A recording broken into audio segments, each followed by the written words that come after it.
All right. By that I mean like a little over a page. Well then, I actually had to Hi change everyone. Hello everyone. How's everyone doing? Hope it's live. Is it live? I don't We know. good? I'm not subbed to you. You're not? Yes, it's live. Oh, we're live. Hey Yes. everybody. What's going on? It's the Fruits Basket podcast back again. Yeah, this is the podcast in which we talk about the newest episode of Fruits Basket. We've been doing it since Fruits Basket 2019, since that came out almost 3 years ago. And Wait, isn't that like 2 years? I can't do math. There you go. There you go. Hey, it's late to do math. It's like 6 p.m., so we forgot how to do math. Yeah. Who does anything at 6 p.m. these days? Yeah, I forget how to do English like at 8, so we better hurry up. Well, I will say this. I have been losing subs like crazy because, AOT's done. Uh-huh. And, I realized because of AOT that I have to start changing the way I title my videos. Like, I have to title them the same way that I titled my AOT videos now, because it's like 3 million views. Yeah, so it performs better. And I realized that by titling my stuff different, nobody would watch it. So I had to basically AOT-ify this podcast of sorts. So we're talking about the time when Toru turns into a dragon and eats a titan. Yes, we are talking exactly about that time. So yeah, if you're just a new viewer or an old viewer, hit the like button. Really helps out the podcast. I don't think we really stream too much. To like last week, we didn't really have any big audience either, so it's kind of relaxing. Yeah, so it's kind of exactly. Yeah. So I can talk about weird things and no one will make fun of us. Yeah. We can actually talk to our audience. So if you're in the live chat, be sure to chat up what you want to talk about. So Rising. Before we even get into the episode, how about that opening? Yeah, it was really cool. Like just like the visually and like the camera moving, and with I don't know if they're like if they're like natural backgrounds or it's like natural looking, but I really like that. Also, hi Francesca. Francesca, she's the best. Yeah. So I think visually this might be my favorite opening, and I like the song too. Yeah. Oh, I love everything about the opening. It's great. Yeah, First Basket openings aren't my favorite, so I'll say this is my favorite one.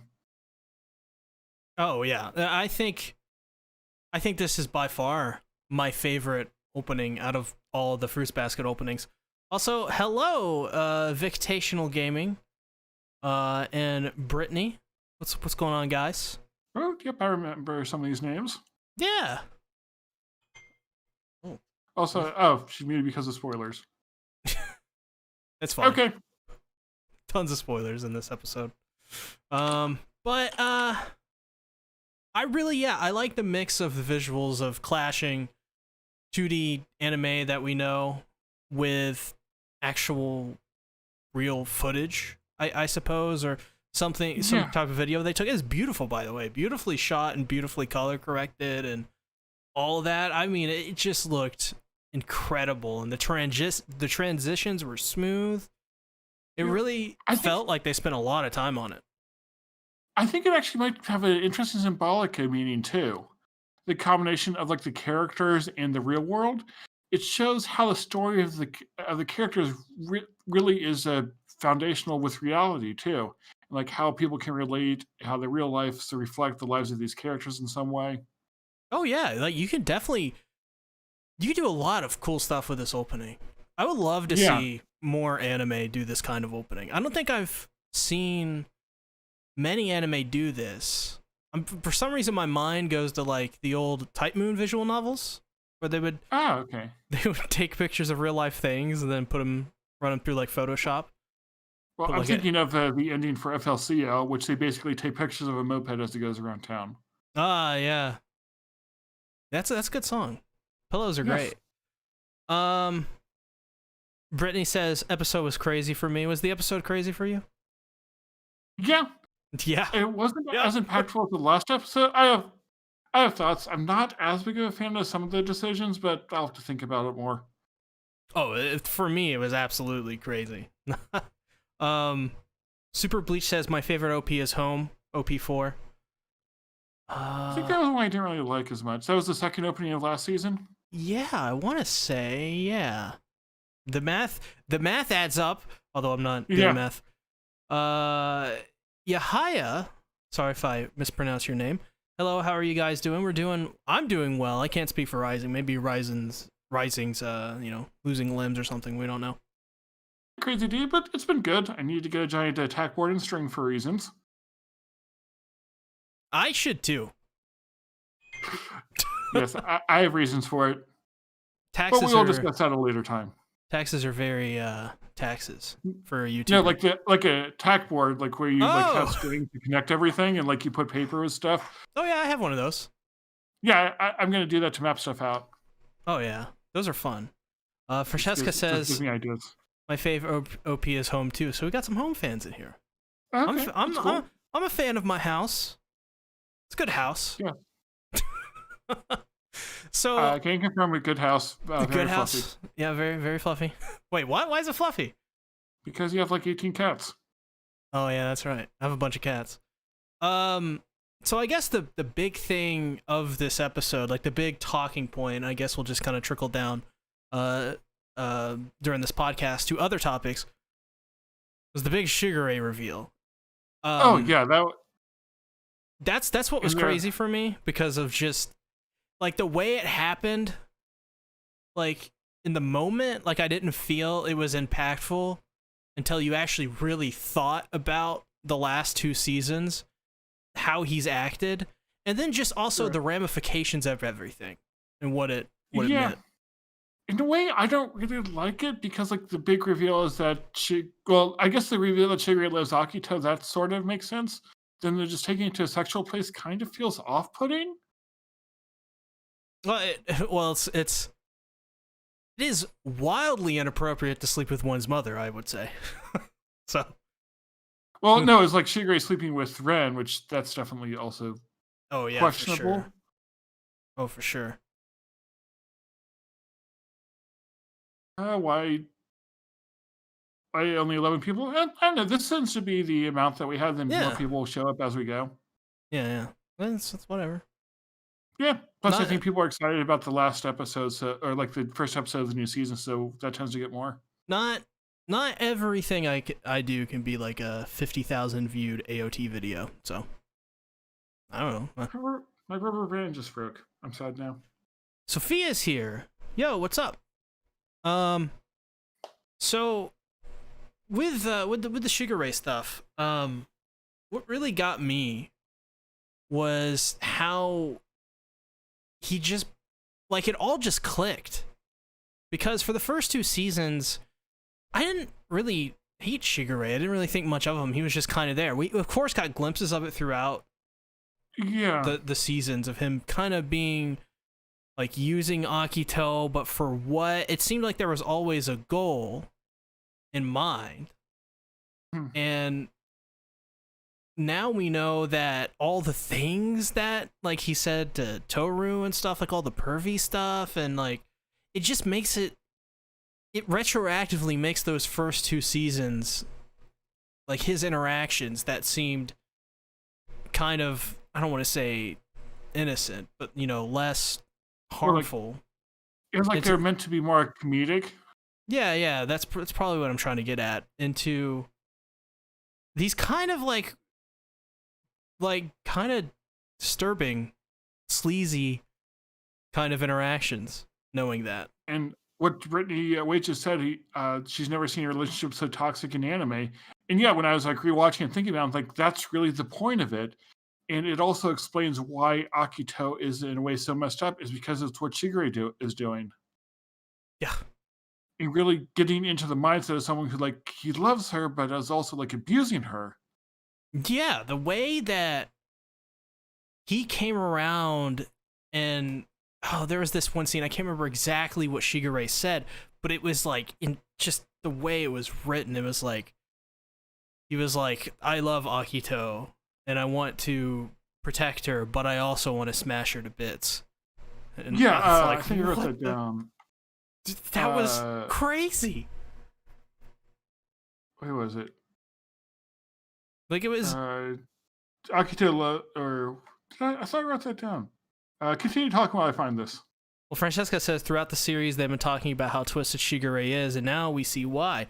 Obviously, there's a lot more that we don't know yet, and that this is just a piece how he manipulates Akito. So, I wonder if he's manipulated more people than like that we haven't seen, like outside of the show. Oh, like off screen. Yeah. Well, we see like he always likes like stirring things up with Kyo, with Toru, with Yuki. Yeah. See, Shigure had a relationship with Mayuko as well. So was that a romantic relationship, or is that just like shows how he messes with people? Yeah, it wasn't really romantic. It was kind of just existing, from my memory. But also, yeah, in a way, like Shigure was like using that to mess with Akito. So, yeah, because Maya is the one who like picked out the restaurant. So I was wondering, like, did Shigure pick that out to like to mess with them, or mess with Akito, and probably Maya too. That's her name, right? Yeah, Mayuko. Okay, Francesca Mayuko. says he even negged Akito by calling her masculine like a dude. Yeah, I mean, it's this weird thing with Shigure where he like, there's like some scenes you see, like especially at the beginning where he gives Akito the flower and like says all these flowery things to her, no pun intended there. And then next thing you see is he's like tormenting her. Yeah. Oh, I found the line is like Shigure saying that sometimes he wants to spoil Akito, other times he wants to crush her. Yeah. What, like, holy crap! That's like the perfect way, I think, to explain their relationship. Build up and then just knock it over and see what happens. And Super Bleach leaves a comment: did Shigure leave Akito before Akito tormented Yuki? And I don't think chronologically that's the order of things. Because I'm trying to think of like the ages of all the kids. But yeah, I don't know. Well, I remember back when we were talking about season 2, I had the theory that the reason that Akito became so dark and twisted was because of Shigure.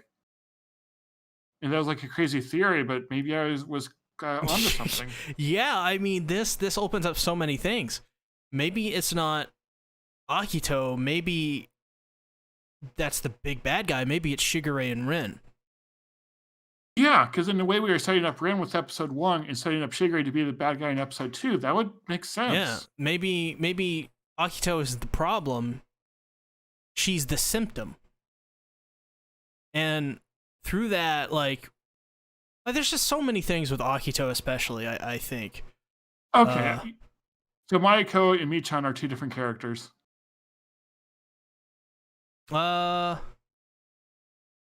Yeah, Michan is the editor. Mayuko is like is the teacher. Yeah, Mayuko's the teacher. Yeah, Mayuko's the teacher. Francesca says also in the flashback Shigure is like 14 and Akito is 8, which is pretty crazy to me because that means all of this started like Shigure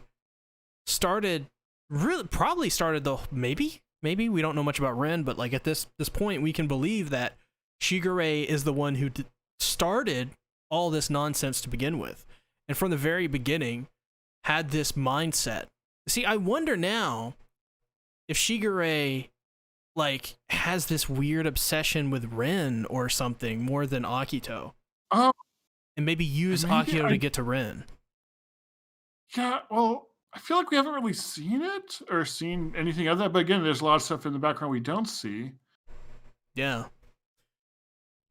Super Bleach says in season 2, Akito just snapped out of nowhere, and then she's messed up, and then she messed with Yuki. So there you go. But it makes me wonder. It makes me wonder, like, what are Shigure's motivations for doing all this? Because a normal person just doesn't do this, and the way Shigure presents himself, he's obviously smart. Yeah, So definitely. does he want, like, what does he want if he wants something? And why would it require sleeping with Ren of all people? Like, especially sleeping with Ren, you know? It's like this girl that, you know, Akito, you said that you cared so much about her. Why would you just go behind her back and sleep with Ren and cause all of this madness from the start? You can't just throw it all away like that without something. Yeah, so like, is there something that happened to Shigure to make him like this too? Because the big thing before is like, okay, what made Akito this way? And now if the answer is Shigure, well, then what made Shigure this way? Yeah, it makes me wonder. Like, maybe the first thing I thought of what we were talking about last night on the King of Anime podcast is he doing this because he wants to figure out how to break the curse? Oh, yeah, that's interesting. Also, Bob Samurai shot by. He's asking how the series is so far. He's only seen the original. Oh, very good. Phenomenal. Yeah, I think it's like both of our favorites anime. Oh, yeah. It's been my favorite anime of the year, years in a row. Yeah, it's definitely up there for me. Yeah. We'll see how it comes together. And Francesca clarified that Shigure was kicked off the estate for sleeping with Ren, which was about a year ago. So, it seems like if that's true, Shigure has been like tormenting Akito in one way or another for a long time. And it could be like Shigure gave Akito the flower there, then like was being kind for a while, then like did something to really abandon or hurt her, and that might be what caused Akito to originally snap when she started tormenting Yuki. Yeah. Oh, dude. Yeah, counseling and therapy everyone needs in that show. Yes, definitely. Everyone needs therapy. Oh yeah, this is definitely, Bob. This is like totally a bingeable show. It's awesome. You may be emotionally destroyed by it, but that's okay. Francesca says, "Wait, no, a year before the series started." Okay. Isn't that what we said? Or a year before it started, not a year ago, because like a year has passed. Yeah. Yeah. I mean, just to think how long all of this has been going on with Akito and Ren, it's incredible. Like, it just makes me think there's got to be something involved. Last night, Satsuki the Savage, and I don't want to say too much about what Satsuki had to say because he's going to do his own podcast, I think a couple hours after this one. Nice. So I don't want to, take any of his stuff and take any of his content too much. But he said something interesting that maybe it has to do something with breaking the curse, and that it's the same kind of thing of where Kyo got the information of the lacquered beads that he wears around his wrist. Oh. Huh. Again, I think we got off topic of what you're saying is like, is Shigure doing all this to try and break the curse? That actually would make a lot of sense. And it could be like Shigure is willing to like hurt people to do it, or the curse has messed him up so much that he's trying to find a way out, and this is causing him to hurt people, and he's okay with that. Mm-hmm. Because he seems to be fascinated, or he seemed to like guess that Kurano broke the curse. Yeah, which is crazy to think about. Like he just kind of figured it out. So like we don't see how or why. So maybe there's. It seems that the older figures in this series, at least mostly, this doesn't work out, exactly to the math, but like, seems a lot of older people in this series want to break this curse, or have in some way tried to figure it out. Yeah, so we have a Kurano who figured it out. He didn't necessarily mean to. Yeah, it just we have happened. Shigure who possibly wants to. What other characters are trying to break it? So we have Tora, obviously. So now, I wonder if maybe he doesn't want Shigure in particular doesn't want to break the curse. Maybe Shigure wants to become the god like of the Zodiacs, like Akito is, and maybe there's a way to transfer those powers. That would be interesting. Pretty crazy. Satsuki's here. Yeah, and Hydrotastic says, well, Shigure is puppeteering Toru in some way we don't know yet. Which is also true. Yeah. Yeah. So I see. Oh my God, there's so many interesting ways this all can play out. Maybe. See, I don't remember if this was an actual scene or not. Maybe Satsuki or Francesca can correct me about this. But like, I wonder if Shigure's plan is going to backfire. Maybe Shigure didn't anticipate Toru getting closer to Kyo would lead to her possibly to being the one to break the curse. Maybe Shigure doesn't want Toru to break the curse. Yeah, that's interesting. Yeah, or maybe he's trying to use Toru to like get things stirred up, but Toru's like kindness will have a bigger impact than he anticipates. Yeah, I think that would fit like thematically. Catching up with the comments, Hydro Triassic, greatest name ever, says, well, Shigure's... wait, I already read that. Crap! Ah! Apparently, we missed a comment from Francesca, though I thought we got everything. Francesca, leave your comment again. We are forgetful. Oh, wait. I think it's Shigure slept with Ren to get back at Akito for sleeping with Kurano. It's said in the episode, but it's still super messed up, and there's obviously more to the story. Yeah. It also seems weird that like Rin would like sleep with Shigure unless he was like already a relationship there, especially with Shigure being so much younger. Mm-hmm. Because Shigure has to be like 15 years younger than Ren, or approximately that. Yeah, something like that. Yeah, it's honestly Shigure's age makes all of this the weirdest, man. Yeah. Like I guess like Akito's 20 now, so it's like kind of okay, but still like getting to the limit of what would be weird. Yeah. But then if he's been doing stuff like this for a while, and now he's sleeping with Ren, who is like 15 years older than him. No, yeah. So Ren is a little weird in this, which is funny because Satsuki says, is Ren the best MILF? And I don't think she is. I think that's really, like, I don't know anything about Rin. Yeah.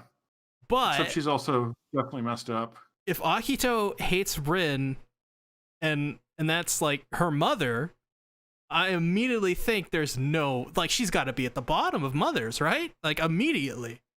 Yeah, how bad does someone have to be for Akito to hate them? For, like, bad reasons. Yeah. We saw Ren grabbing a Kurano and Hattori, so okay, maybe she was willing to sleep with all of them. Keep Shigure. Oh yes, keep Shigure out of the high school. That too.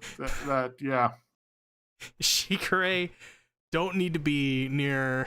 Shigure is like, God. He does. Like, I was gonna say he's the guy who, like, he's the creepy guy that writes like erotica or like hentai or something, but he does. I was saying, like, I thought like I matched Shigure's dynamics with like me liking to mess with people, but now I don't think I should say that. Shigure's not a cool guy, man. Satsuki says, I'm not talking about her personality, Umi. Uh-oh. What are you talking about then? I think Satsuki might want things involving Ren. Uh-oh. I'm scared. Well, Akito hates her and Toru's best girl. Yes, but Akito hates Ren because Ren is a bad person. So how bad of a person do you have to be for Akito to hate you because of that? Yeah. So it balances itself, like, because Ren is like the ultimate evil for Akito. Like, it almost like it kind of like it works itself out. Yeah. Like, she may be in the next episode, maybe the next one after that. If she is, I guarantee you she is not going to be a very nice character. Whenever we get to see more of her, Francesca says, I kind of love Shigure's character because it's almost like a deconstruction of the pervy funny guy in anime, showing how messed up he really is. Yes! Yeah. Francesca, you need to make a video about this. That's awesome. That's perfect. It is. And then we have like Ayumi, who's kind of like the pervy funny guy, but in a more wholesome, supportive way. Yeah, Ayame. Yeah, Ayame is. I feel like Ayame is more. You can't really mix the two, but like more good natured about it. Like I don't know, like he's his nature and the way Ayame is, or Ayame, sorry. It's just it's a much more friendly approach, I would say. Right, and we see like Ayumi like doing good things, like really being there for Yuki, even if he still has his personality. Well, looking back at Shigure, we really see him doing nothing but harm others. Dude, there's like smoke blowing into my room from something. Are you okay? I don't know. Do you need to like evacuate? I have no idea. I mean, it's like something is definitely burning. Like something. Is your family like cooking dinner and messing up? Is Yuki cooking dinner in your house? Oh, no idea. No idea. Saucy says, Ren is my new love, how to switch it up. How? Listen. Who was Satsu's love before? Akito? Oh, Uo, that's it. Well, it was Akito, actually. So... That's it. Satsuki is Shigure. Satsuki is real-life Shigure. I worry about Satsuki. Brittany says, Akito has done a lot of things. I will never forgive her, but I feel so bad for her, and if she was real, I would do everything in my power to help. I don't understand. To help her, I don't understand my own feelings. This is the way that I talked to Francesca about this earlier, right before the show, is that her actions are irredeemable. But because now we know, I would say, a great deal of context just from the Shigure thing, I think that makes the person redeemable. And there's nothing really she can do to atone for pushing Ren out a window. Like you can never forgive someone for that. Even if Akito and Rin became friends. Friends. Yes, only friends. Even if they became friends, that's messed up. Stuff that happened to forget his name, Doctor Boy. Hattori? Hattori, yes, Hattori. Sorry, you can't forgive that. The stuff that happened with like all this crazy stuff that has happened, even the Toru, it's unforgivable, the actions. But I think the person behind that, I think if she during this series shows that she is up for, I guess healing and moving forward and doing the best she can to make up for those things, I think that we can do that. Yeah, so it's like the actions, they don't go away. They're still terrible actions. Akito's still responsible for them. But at the same time, I don't believe she's beyond redemption. And I think that's really an interesting storytelling dynamic. It's like, yes, all these things are terrible. A redemption aspect does not take away from that. Yeah. Hydro Triassic, once again, great name, says Satsuki equals Shigure confirmed, and right above that, Satsuki says, I'm not Shigure. So... Well, the Satsuki also says because his love is random, he wouldn't just smash and pass. So what if Satsuki is the opposite of Shigure? What if Satsuki's the one that's trying to break the Zodiac curse, and we just don't know it? With Satsuki, that would make a lot of sense. Have you hugged a person of the opposite sex recently? No, but I don't like to talk about that.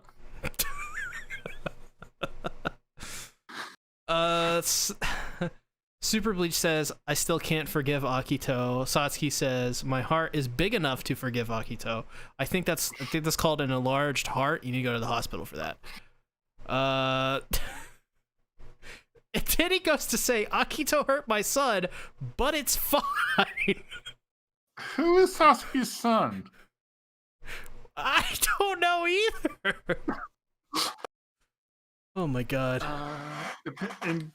And Super Bleach is saying that they can't forgive Akito because of Akito ruining Hitori's life, which is, yeah, it's interesting. Like all this debate is like, is Akito worthy of forgiveness, or could she be? Yeah, I think, like, kind of like I said earlier, like I think she has to show that she's ready for change and ready to make up for those things, because you can't, like, just the Hitori thing alone, you can't come back from that. Like, and like you can't expect society to not bring that up every time, right? Okay, apparently Sasuke's son is Momiji, so yeah, okay, well, I feel even more sorry for Momiji now. Momiji's German, so he's an air purifier. Exactly.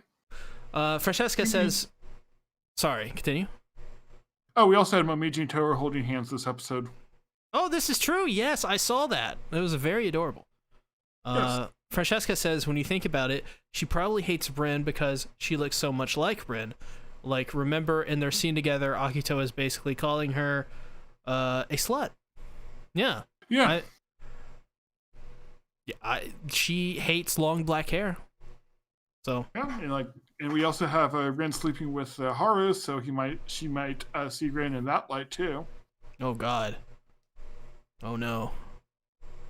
Big sad. Yeah, Sasuke's saying he doesn't think Akito will be forgiven, but she will be understood. And yeah, at the very least, we're understanding Akito here. So whether they go to redeem her or just like show the type of, or show what made Akito the person she is. I want a series called Akito Basket, and it's just Akito. Like, Toru doesn't exist. No, Toru's the bit, like, Toru is in the Akito role, and Akito is in the Toru role. And, like, and instead of, like, spreading happiness, Akito has to spread hatred and malice. Akito Basket. That would be sad, probably. And yes, briefly, we did get Twin Tail Toru, which is a good thing. Twin Tail Toru is always the best. Yes, well, just Toru is the best in general. Yeah, no, she's the absolute best. This is 100% true. Sasuke wants to see Akito and Hana fight, which, yes, I agree. I want to see them fight. Dude. Akito versus Hana? Yeah. That'd be like some wizardry going on right there. That's some RuneScape shit. We almost forgot about everything else that happened this episode, too. Oh, there's other stuff that happened? Yes. Well, we have like Toru making graduation flowers, and Shigure like making one which he gives to Akito, which was definitely interesting. I kind of want to like make paper flowers and give them to my friends now. Well, the one that he gave to Akito was red, where all the other ones were white. Yeah, there are a few red ones overall. Yeah. Well, the one that that look that Kyo had when he handed over the flower to Toru, I was just like, take me now, Kyo. I'm yours. Yes. No, it was also interesting. Like Toru is trying to find someone she could talk to about like learning about Akito being a girl and all this stuff with Kuro now. Yeah. It shows like, she was about to like bring it up to Shigure, but she didn't. She thought about bringing it up to Kyo, and she asked like a hypothetical question. Like Kyo said, like don't ask hypothetical questions. Toru got sad. Kyo was sad that he thought he hurt Toru. Yeah. Lots of stuff there. Lots of. The thing that I found. So the stuff outside of the the main big stuff that I found the most interesting was just the way these characters that gave flowers to each other interacted. Yeah. Well, and didn't we see the student council girl trying to give one to Yuki, or at least that's what it's implied she was trying to do. Yeah, Machi. Yeah, she's adorable. She's a cinnamon roll. She's a good bean. Exactly. She deserves head pats. Definitely deserves lots of head pats. I forget what she said, but it was so just like adorable. It was like, why do you make me chase after you? Yes, and like Yuki asked, like, why you chased after me? Oh, no reason. Just want to say hi. She's the best. Yo, like, if somebody did that to me, I'd be so confused. I'd be like, what? Like, if some girl was trying to get my attention, I'd be that dense guy. Yeah, I started that to you like, hi, thank you, hi, okay, goodbye. Yeah, especially if they looked as good as Machi does. You see that hair? That's amazing hair. Like, I just be dense. I just be like, oh, okay. Yeah. We also have like I like the part when Toru and Yuki were doing dishes and Toru just suddenly remembered about Rin and how Rin was wanting to break the curse. Yeah. Which it kind of annoys me, like that Toru just like forgot about Rin and it felt like Rin was just put in the background for them to like advance the other stories. Uh-huh. Because it feels like it's been like several months and that was like a really big moment and now nothing has happened. Yeah, well, I don't see. I wonder. Well, you bring like up like nothing has really happened. I wonder if stuff was happening in the background though. It could be, but from like Toru's perspective, it just feels wrong for her to like completely forget about Rin after having that really big moment. And now it seems like I don't know the exact season, but it's definitely like spring now. So it's been months since they interacted at all, and they had that big moment of wanting to like break the curse together. So it just feels off. I don't know. Maybe they. I don't know. That's a good point. That is very weird. QRW6 says, "What up, Sea and Rising? I'm here for the spice." Well, you're gonna get the wolf. I got that reference. Francesca says Toru's permanent state for like the last season has just been having to hold in all of her feelings. Yeah. Yeah, definitely. Just imagine being Toru, just not being able to say anything to anyone, and being the person that she is. She would be the kind of person not to go to a therapist. Exactly. Like all these characters need therapy, even Toru, or especially Toru. I just realized that I had a therapy session Monday morning, and I completely whiffed that. Okay, she needs therapy too. Oh my god. I need to call and reschedule. Oh lord. Oh boy. Yes, go get therapy if you need it. Therapy's good. Yeah, it's good. Satsuki says Hana is the most powerful. She casually brings people to the brink of death. I mean, yes, but Akito throws people out windows. It's true, Satsuki. Can Hana throw people out windows? I mean, Yuo probably could, but I don't know if Hana could. Like Hana's got it, like, not gonna lie, Hana's got like the theatrics down. Like, she has the theme song, she's got the witch outfit thing going on. Like, it's great. Like, she's basically like the best like visual spectacle, and yes. she's like has mind destroying powers. Exactly. Wave powers, that's what they are. But Akito can throw people out a window, Yes. which in my book is devastating. Exactly. Like, I feel like if you just like got thrown out a window, you basically lost, even if you haven't lost. Yeah. So I just thought of something. Okay. I forgot what it was though. Okay. Satsuki says, "Rest in peace to Yuki X Motoko and Yuki X Makoto." Those are the Yuki fan club people? One of them is, the other isn't. The other is, I call her by something different. Crap. Forget her first name. Yes, I remember what I was thinking of, though. It was that this interaction between Akito and Shigure seems to be the first time that we have not seen Akito being in control of the Zodiac that she's with.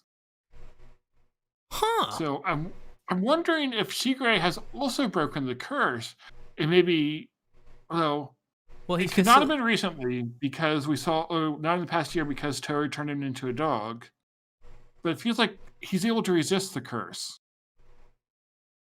Maybe. I don't know. Well, I don't know. I don't know about that. Or maybe not completely, because the curse might be what is causing him to love Akito, but then there's also like that hatred, so he's like taking the curse's love and twisting it.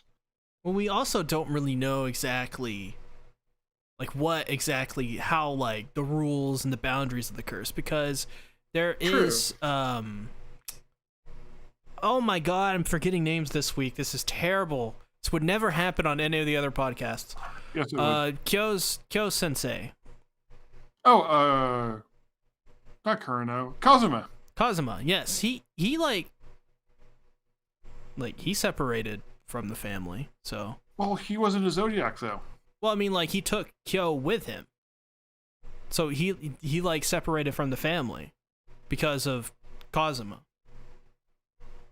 Yeah, but Kyo's also not under the curse in the same way. I mean, I guess like so. Or at least I don't know if that's been confirmed, but like my theory is that the cat is not like bound because, well, remember the cat wasn't at the dinner. Well, yeah, that's true. Yeah. Yeah. So he doesn't have the same control over Kyo. Yeah. But I don't think any of the Zodiac we've seen able to like resist Akito's will like Shigure seems to be doing. Yeah. That's plausible, I guess. Interesting. I didn't even think about that. QRW6 says Yuki and Machi stuff was interesting to me outside of the Shigure X Akito. Francesca. Oh, we're behind on chat. Francesca also says, I can't decide if I like Yuki X Machi or Yuki X Kakeru more.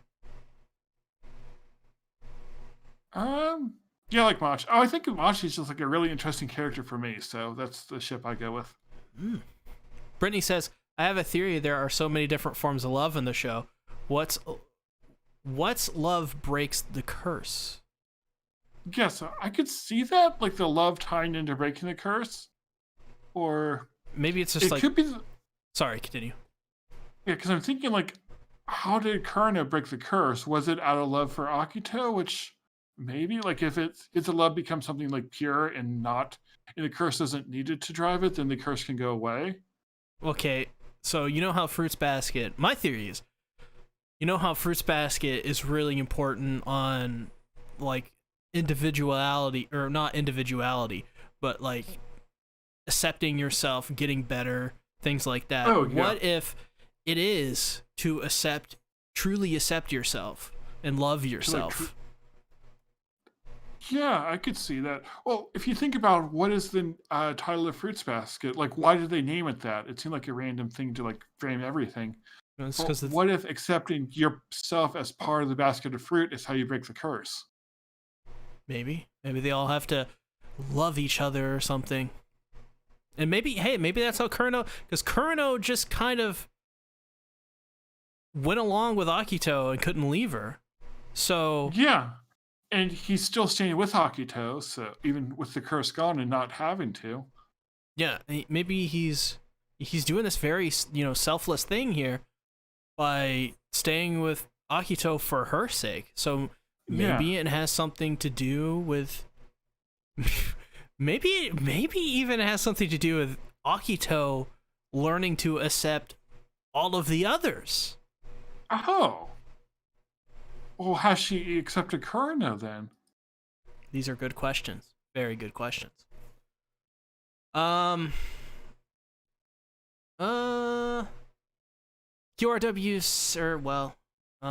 Francesca says Toru has had so much on her mind that, of course, she's out of it. She's holding on by a thread. Oh, for sure. Yeah. She had that... how, like, Rin slipped out of her mind. She had that really depressing look this episode, which was kind of crazy, to be honest. Yeah. Sasuke is saying that Toru still not accepted her mother's death, so that's something else that's, like, causing her a lot of stress that she hasn't accepted yet. So Kyo might help with that. Or that's what Sasuke says, so... Well, Kyo... Yeah, that's definitely going to come back. Kyo's mother died. So I wonder, did Kyo ever accept that, or does he think much of that? Was he just too young to really understand it? I can't remember. I feel like... Oh, yeah, it was his mother killed herself, basically, because she didn't want to deal with the cat. Oh, yeah. Hey, so maybe everyone has some traumatic experience they have to get through to... Yeah, definitely. To break the curse, then. I don't know. Could be it. I don't know. What was Kurno's traumatic experience then that he like overcame? Um.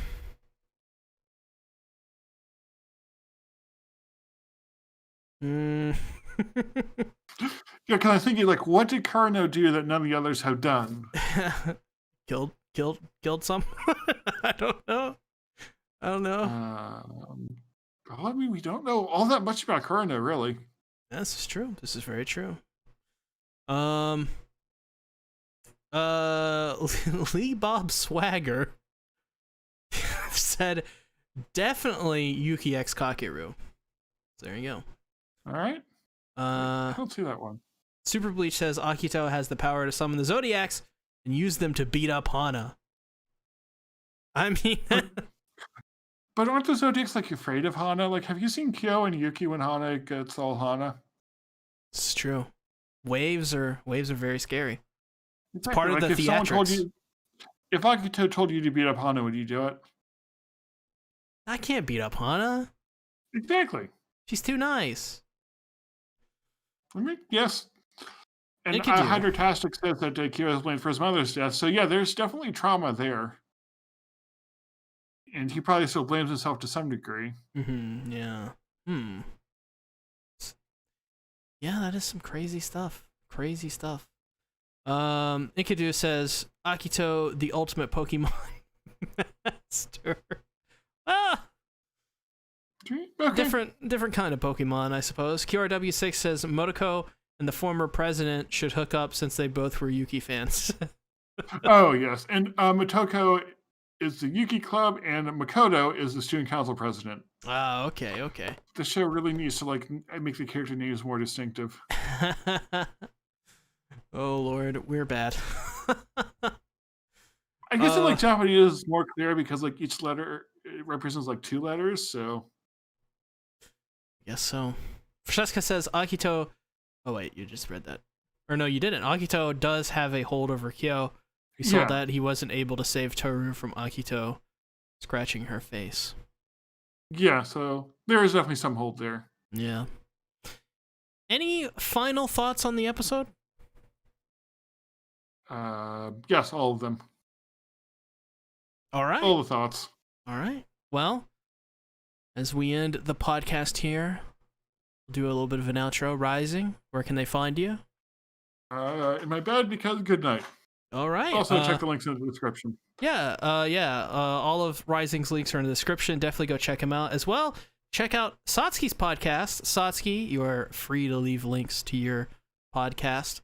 Last week's episode was quite phenomenal. So if you actually want a more competent and just better version of this podcast, it's just better in every way. Yeah, go to Satsuki's channel. He's great. Yeah, exactly. It is Satsuki after all. Yeah. Satsuki's just, he's best girl. Exactly. Brittany says, I got to go. Have a great rest of your day, guys. You too, Brittany. And everyone else here that came out to watch. Francesca, Satsuki, Brittany, Hydro Triassic, Lee Bob Swagger, QRW6, Enkidu, Super Bleach, everyone. Thanks everybody for coming out. And we'll see you guys next week when we talk about Season 3, Episode 3.